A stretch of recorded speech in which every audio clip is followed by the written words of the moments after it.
누가복음 15장 25절부터 32절 신약 122쪽 같이 읽겠습니다. 마다들은 밭에 있다가 돌아와 집에 가까이 왔을 때에 풍악과 춤추는 소리를 듣고 한 종을 불러 이 무슨 일인가 물은데 대답하되 당신의 동생이 돌아왔음에 당신의 아버지가 건강한 그를 다시 맞아들이게 됨으로 인하여 살찐 송아지를 잡았나이다 하니 그가 노하여 들어가고자 하지 아니하거늘 아버지가 나와서 권한대 아버지께 대답하여 이르되 내가 여러 해 아버지를 섬겨 명을 어김이 없거늘 내게는 염소 새끼라도 주어 나와 내 벗으로 즐기게 하신 일이 없더니 아버지의 살림을 창녀들과 함께 삼켜버린 이 아들이 돌아오매 이를 위하여 살진 송아지를 잡으셨나이다. 아버지가 이르되 너는 항상 나와 함께 있으니 내 것이 다 내 것이로되 내 동생은 죽었다가 살아났으며 내가 잃었다가 얻었기로 우리가 즐거워하고 기뻐하는 것이 마땅하다 하니라. 아멘. 반드시 있어야 하는 사람, 반드시 있어야 하는 사람이라는 제목으로 말씀 전합니다. 누군가에게 하고 싶은 말이 있습니다. 때로는 부탁을 해야 되는 말도 있고 요청을 해야 되는 말도 있습니다. 대부분 그 말을 할 때 처음부터 하고 싶은 말을 하는 사람은 대부분 없습니다. 서두에 날씨로 말문을 엽니다. 또 한 주간 어떻게 지냈는지 물어보면서 그 사람의 마음이 어떤지, 또 상대방이 내 말을 들어줄 수 있는지, 귀담아 들을 마음이 되었는지를 살피면서 이야기를 나눕니다. 그리고 난 뒤에 정말 하고 싶은 말, 부탁하고 싶은 말, 요청하고 싶은 말을 하지요. 이걸 뭐라 그래요? 빌드업 한다 그러지요. 하나하나 말도 세워가면서 정말 하고 싶은 말을 뒤에서 합니다. 진짜 하고 싶은 말, 전하고 싶은 말은 어디에 있어요? 날씨인가요? 한 주간 있었던 일인가요? 아니면 뒤에? 하고 싶은 말은 대부분 뒤에 있습니다. 그러면 어떻게 해야 돼요? 날씨를 말하는 거에 막 집중해야 되나요? 한 주간 있었던 일에 막 나누는 거에 집중해야 되나요? 뒤에 말, 이 말을 함께 꺼내고 이 말을 듣는 것에 집중해야 되겠지요. 이것을 잘 하는 사람이 소통을 잘 하는 사람입니다. 표면적인 일 가지고 나누는 것이 아니라 진짜 나누고 싶은 말을 듣고 나누는 것이 중요합니다. 음식도 마찬가지입니다. 아웃백에 가면 가장 먼저 나오는 메뉴가 있어요. 따끈따끈한 부시맨빵이 나옵니다.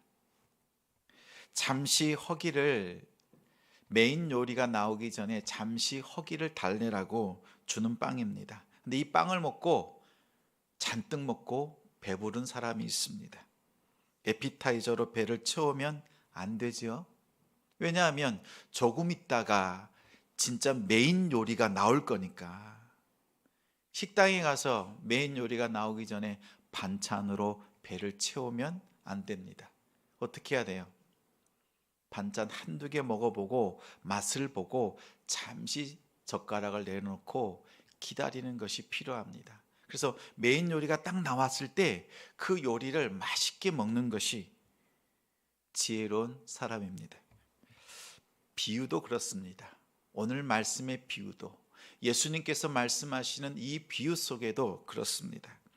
전하고 싶은 핵심이 앞에 없습니다.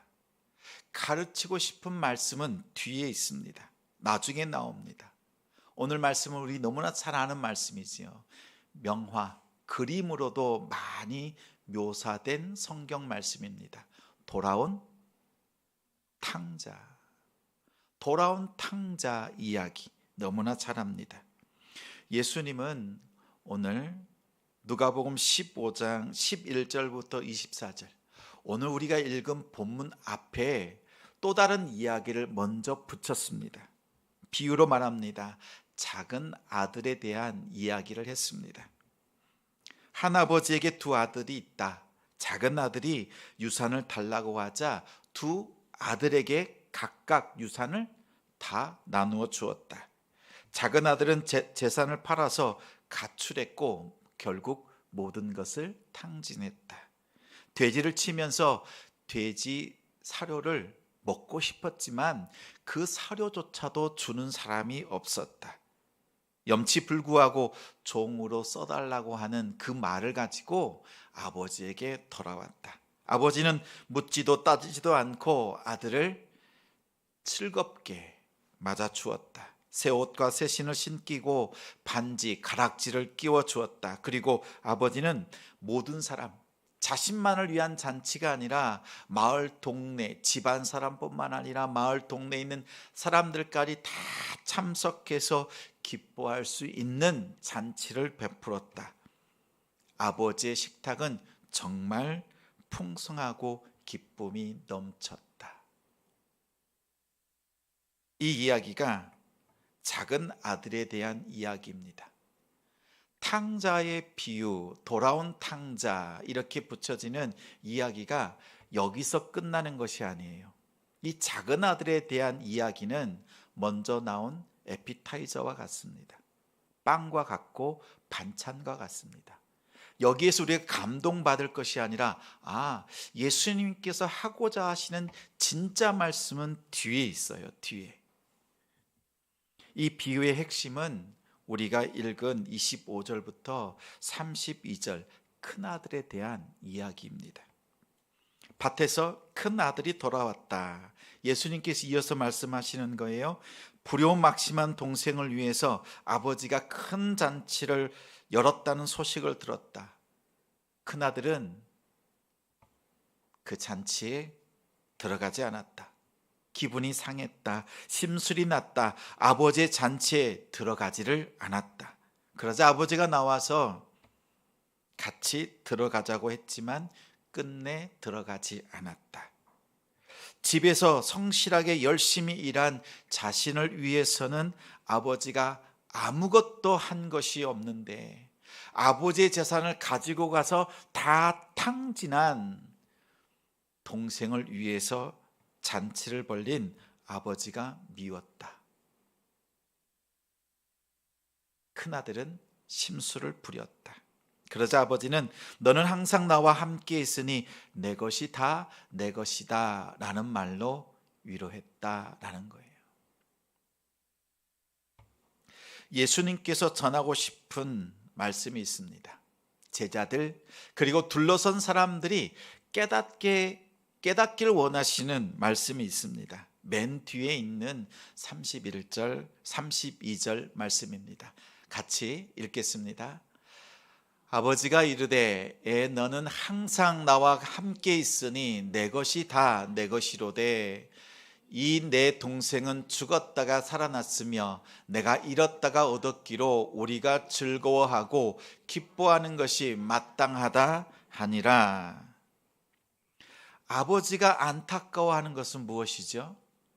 이 말씀에서 뭐라고 생각하세요? 작은 아들이 자기가 준 그 재산을 가지고 가서 다 탕진해버린 것, 이것을 아버지가 안타까워하고 있습니까? 무엇을 안타까워하고 있어요? 네? 큰 아들이 이해 못하는 거, 일단 작은 아들만 생각해 보세요. 작은 아들의 삶에 있어서 가장 안타까워하는 그 내용이 무엇이죠? 맞아요.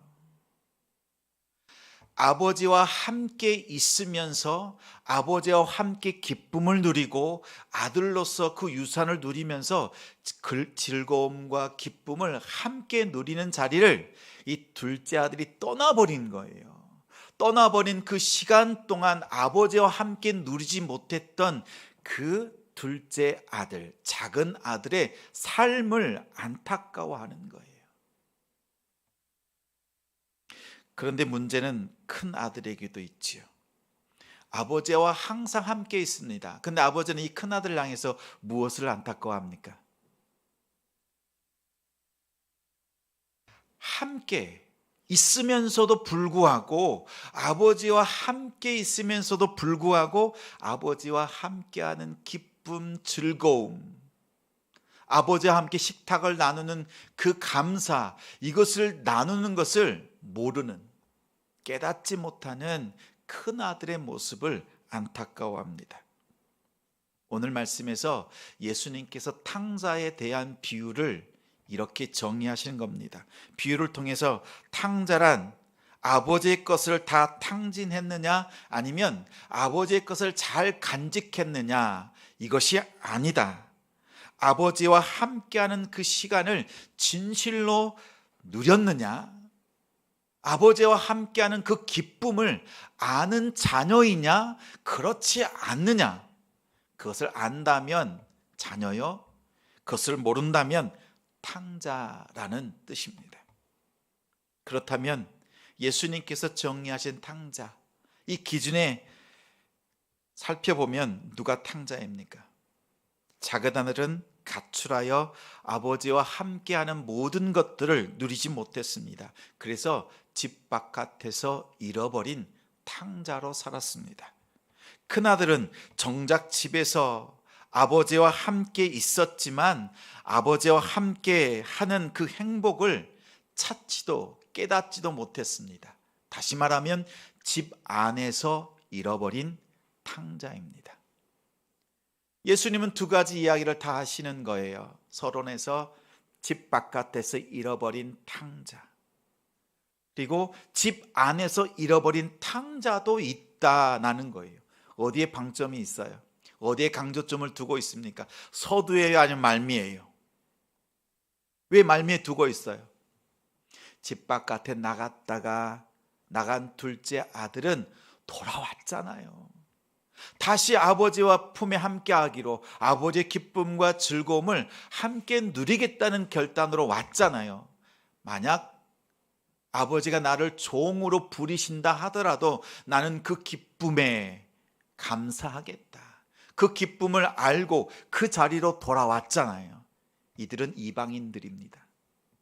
그런데 본방인 유대인들은 예수님께서 그렇게 가르쳐 주심에도 불구하고 집 안에서 잃어버린 탕자와 같이 끝까지 거부합니다. 끝까지. 집 안에 하나님을 잘 알고 율법을 잘 아는 자들이었지만 정작 하나님의 뜻, 하나님의 그 마음을 알지 못하는 마다들처럼 살아가는 자들이 본방인들, 바리새인들, 서기관들이었습니다. 아버지의 안타까움, 예수님의 안타까움은 여기에 있습니다. 두 아들 다 모두 다 탕자입니다. 그러나 돌아온, 아버지 품으로 돌아온, 아버지와 함께하는 기쁨을 아는 탕자와 여전히 모른 채 살아가는 탕자들이 이 땅에 있다는 거예요. 누가 더 안타까워요? 집 안에서 잃어버린 탕자. 보십시오. 교회 바깥에 있는 탕자도 있고 교회 안에 있는 탕자도 있습니다. 교회 바깥에 있는 탕자는 언젠가 복음을 듣고 주님께로 돌아옵니다. 그러나 더 안타까운 건 뭐예요? 교회 안에 있으면서도 불구하고 하나님과 함께하는 그 기쁨, 감사, 그 은혜를 누리지 못하는 탕자가 있다는 거예요. 아버지의 마음은 여기에 있어요. 안타까움은 여기에 있어요. 이 비유를 통해서 예수님께서 하고 싶으신 이야기입니다. 이방인은 그나마 뉘우치고 돌아왔지만 바리새인들, 서기관들은 끝내 돌아오지 않았습니다. 우리 성도들은 어떤 탕자입니까?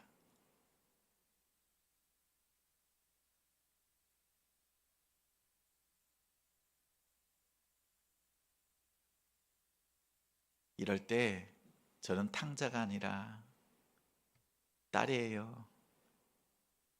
이렇게 답하시면 되죠.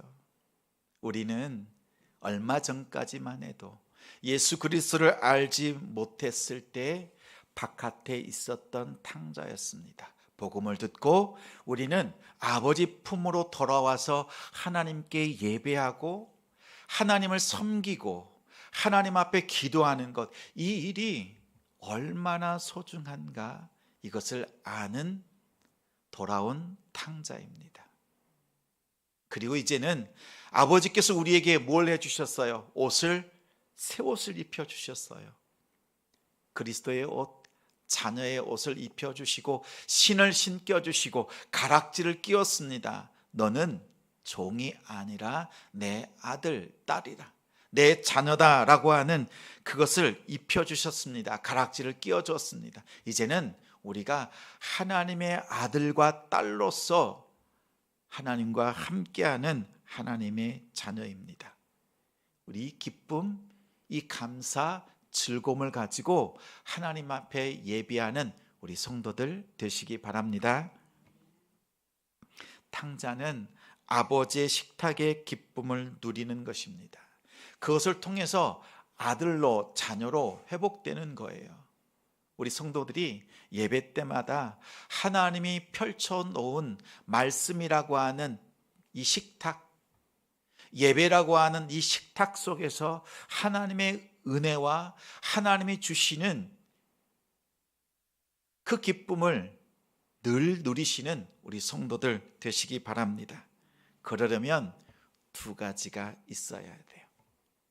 첫 번째는 아버지의 마음을 품으셔야 합니다. 아버지의 마음을 품으세요. 우리 성도들 중에는 없으리라 생각합니다. 형제의 눈으로 옆에 있는 성도를 바라보면 실패하고 낙심하고 낭패를 당합니다. 마치 맏아들처럼, 큰아들처럼 형제를 바라보는 거예요. 동생의 연약한 부분, 나약한 부분, 모난 부분, 비어있는 부분을 바라보면서 시기 질투하는 거예요. 그러면 이 식탁에서 주시는 그 은혜를 누릴 수가 없어요. 오늘 주님은 제자들에게 또 둘러서 있는 바리새인들에게 이 말씀을 전하는 거예요. 너희가 아버지의 마음을 가졌느냐는 거예요. 아버지는 시기 질투하지 않습니다. 여러분 한번 보세요.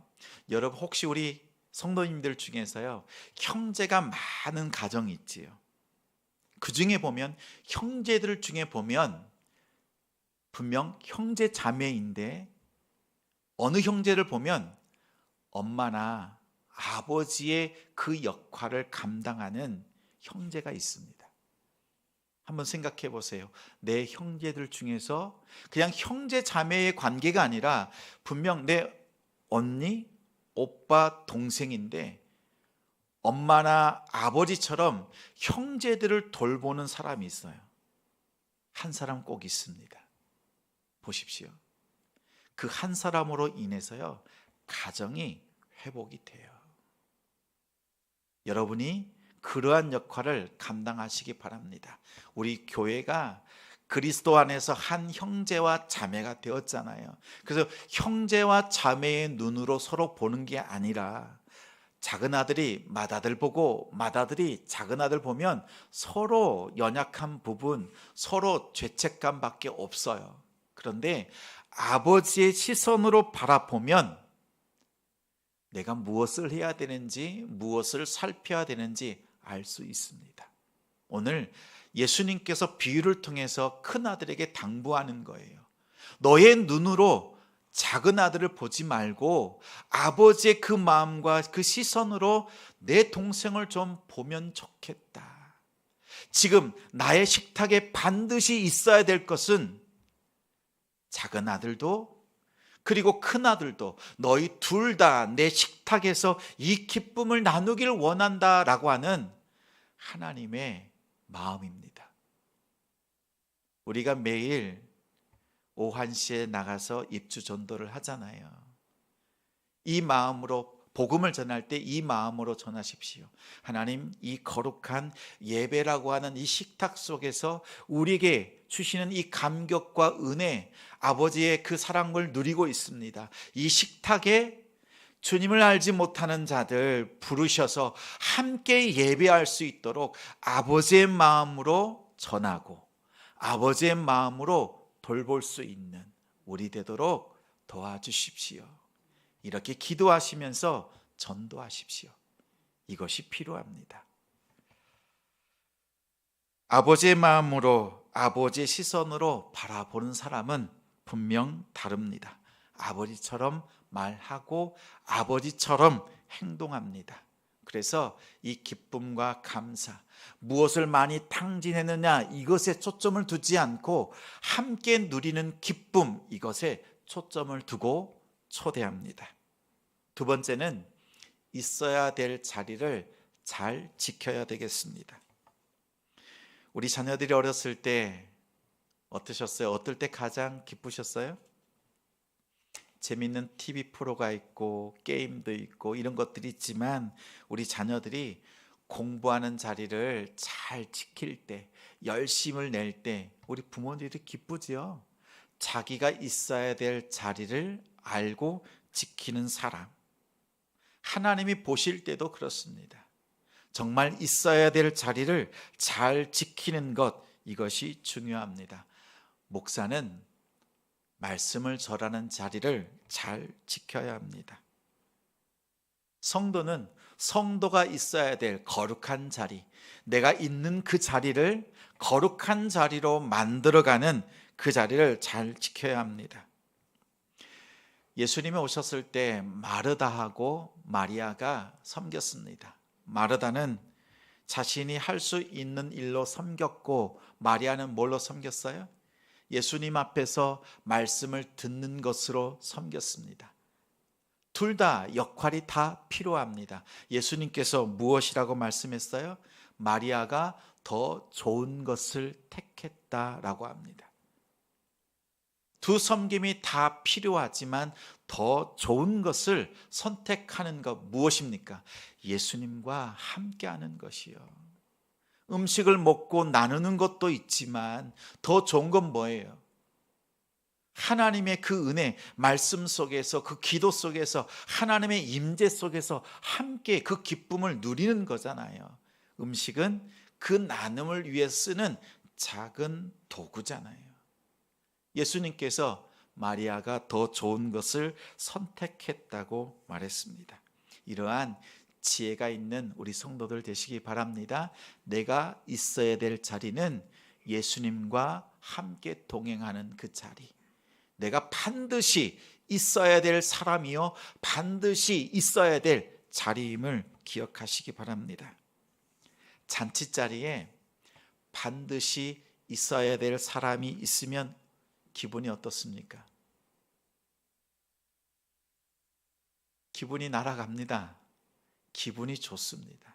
여러분, 잔치를 별로놓고 어렸을 때 아이들 돌이나 이런 또 결혼 이런 잔치를 벌려놓고 기다리잖아요. 누굴 기다려요? 그저 많은 사람들이 오기를 기다렸나요? 이 잔치에 꼭 와 주었으면 하는 사람들이 있잖아요. 그 사람들이 그 자리에 오면 어때요? 기쁘지요. 내 형제들, 정말 함께 기쁨을 나눌 사람들이 그 자리에 있으면 이루 말할 수 없이 기쁩니다. 그리고 그 잔치가요, 빛이 납니다. 그리고 웃음꽃이 활짝 핍니다. 마찬가지입니다. 예배의 자리는 하나님의 식탁이에요. 하나님께서 식탁을 버려놓고 하나님이 기뻐하시는 사람, 이 자리에 꼭 있으면 좋겠다라고 하는 사람 기다리시는 자리예요. 그 자리에 여러분이 지금 와 있는 거예요. 하나님은 여러분의 예배의 자리에 와 있는 여러분을 보시고 하나님은 한없이 기뻐하십니다. 그리고 몸만 와 있는 것이 아니라 하나님을 예배하는 기쁨과 감사를 알고 함께 박수하고 하나님 앞에 영광 돌려드리는 그 삶, 그 모습을 하나님께서 무척 기뻐하신다는 사실을 기억하시기 바랍니다. 반면에 하나님의 이 식탁을 떠난 작은 아들과 같은 우리 가족들도 있습니다. 주님은 그 가족들 안타까운 마음으로 기다리고 계세요. 작은 아들이 바깥에서 지낼 때 아버지는 어떻게 합니까? 바깥에서 돌아올 때까지 멀리 나가서 기다리잖아요. 그러면 맏아들, 큰아들은 어떻게 해야 돼요? 집안일을 열심히 하는 것이 아니라 아버지가 기다리는 그 아들을 찾으러 나가는 것이 아버지의 마음을 기쁘게 하는 겁니다. 그런데 집안에서 자기 일을 잘했다, 열심히 했다는 것으로 아버지에게 오히려 원망했지요. 아버지의 마음을 모르는 큰아들이었습니다. 우리가 이 마음, 큰아들로 살고 있지는 않은가 생각해 보면서 정말 아버지가 원하는 것, 둘째 아들처럼 예수님 만난, 예수님께 예배하는 삶이 얼마나 기쁜가, 믿음 생활하는 것이 얼마나 행복한가, 이것을 모르는 작은 아들과 같은 사람들에게 복음을 전하는 것, 이 일에 힘쓰는 우리 성도들 되시기 바랍니다. 한편 같이 예배하면서도 정말 자신이 만난 문제 때문에, 어려움 때문에 함께 예배하면서도 세상 걱정과 근심할 수밖에 없는 연약한 우리 성도들도 있잖아요. 그 성도들을 품고 그 문제들을 함께 껴안고 기도해 줄 수 있는 우리 성도들 되기를 소망합니다.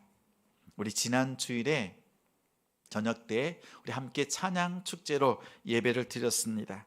가정을 주님의 처소 삼으소서라는 제목으로 찬양을 드렸습니다. 그 자리에서 우리 온 성도들이 함께 모여 이렇게 고백했지요. 또 이 자리에서 선포했습니다. 가정 예배를 드립시다. 가정 예배를 드립시다. 여러분의 가정에 예배의 자리, 하나님이 임재하시는 그 자리를 만들면 가정이 달라집니다. 바뀝니다. 여러분이 그 예배의 자리를 지킬 때 하나님께서 여러분의 가정을 지켜주십니다. 가정 예배 드립시다. 이것을 선포했습니다. 여러분 마음에 작정하십시오. 결단하십시오. 그리고 내가 먼저 어머니로서 가정을 책임지는 그 자리를 감당하겠습니다. 홀로 신앙생활 하든 아니면 남편과 아이들이 가정 예배 드리자고 할 때에 엄마 바빠, 학원 다녀오라고 바빠, 그럴 때 나 혼자서라도 예배를 시작하겠다, 이 결단으로 이번 주부터 여러분 예배를 시작하시기 바랍니다. 하나님께서 그 예배의 자리를 통해서 하나님께 함께 예배하고 기쁨으로 나아가는 복된 가정이 될 줄 믿습니다. 가정 예배에 반드시 있어야 될 한 사람, 예수 그리스도입니다. 그리고 예수님께 예배하는 한 사람이 있으면 됩니다. 그 예배드리는 한 사람을 통해서 하나님께서 지키시고 보호하시고 함께할 줄 믿습니다.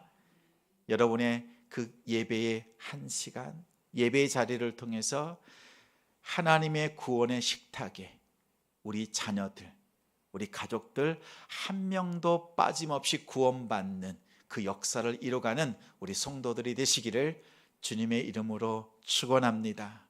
축원합니다. 우리 함께 찬양하고